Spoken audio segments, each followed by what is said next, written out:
I will proceed to the question of Marlon. Sabi niya dito, may pinalaki kaming bata na nasa tamang edad na ngayon. 1 taon pa lang siya noong mapunta sa amin at kami lahat ang gumastos dahil walang tulong ang mga magulang niya. Ngayon, gustong kunin ng tatay niya ang bata. Naku po, ang sakit nito.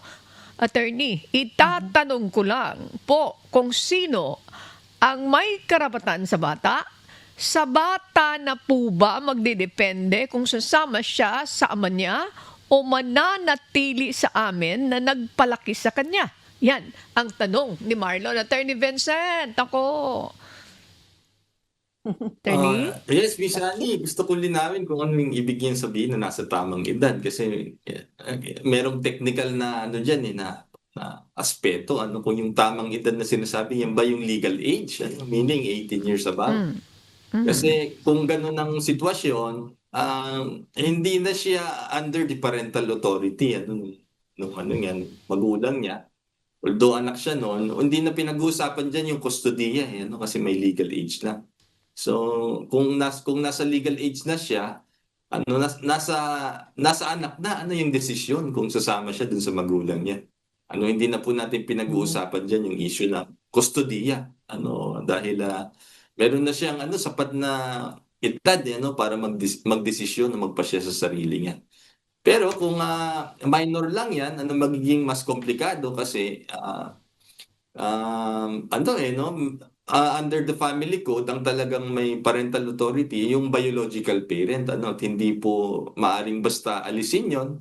Maliban na lamang, ano, kung maglalabas po kayo ng sapat na dahilan, ano, katulad nga ng pag-aabandona, ano, o hindi po magiging para sa mas ikabubuti, ano, or yung tinatawag na paramount interest, ano, nung pong minor, yung na ibigay yung kustodiya niya doon sa kanyang magulang.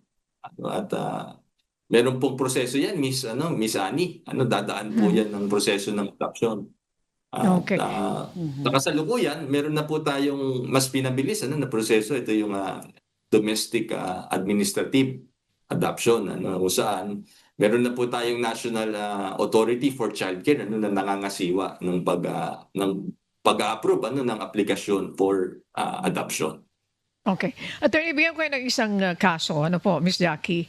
May isang pumasok na kasangbahay sa isang pamilya. Tama-tama, isa lang naman ang anak.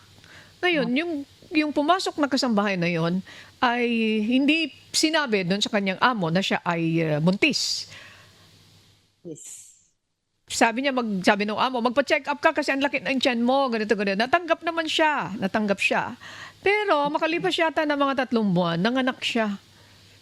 Dinala siya sa ospital Oh. kasi sumasakit ng tiyan. Doon na lang nalaman sa ospital na manganganak na pala, sumisigaw. Asan na yung mga damit nito? Nagtaka ngayon yung amo. Bakit mga damit? Damit saan? Ayan, nanganak na pala.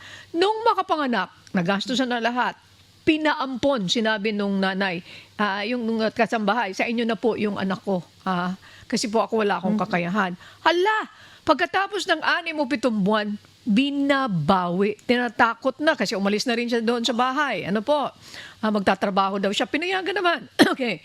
Ala, tinatakot na. Sabing ganon. Pag hindi nyo binalik yung anak ko, napamahal na doon sa mag-asawa. Pag hindi nyo binalik yung asawa, Yes. yung anak ko, kayo ay kakasuhan ko ng ano, ang sama nun kasi napamahal na yung bata. Attorney, pagkaganyan, pwede mo bang ipaglaban? Hindi, kasi sinabi mo sa akin, although verbal, na paampon mo, ay nagbago yung isip siguro, attorney.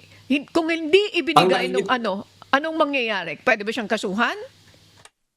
ang nakikita ko po diyan, Miss Annie, is yung intensyon ano na meron bang intensyon na i-abandona nung binigay o kaya dahil sa kahirapan napilitan lamang ano na pansamantalang iiwan yung anak niya kasi yun din yung mas Mm. mabuti ano.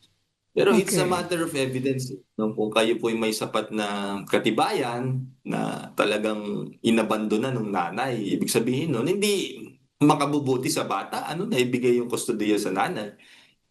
Pero meron pong partikular na ahensya ng gobyerno na itinalaga para mag-imbestiga po diyan. Ito nga yung Derek.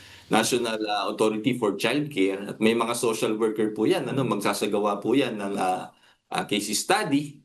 Titignan po yung mga sirkumstansya. Ano yung nangyari sa bata? Ano yung makakabuti sa bata? At sila po yung otoridad na magsasabi kung yung bang bata inabandon na at kung kailangan bang mag-issue sila ng sertifikasyon.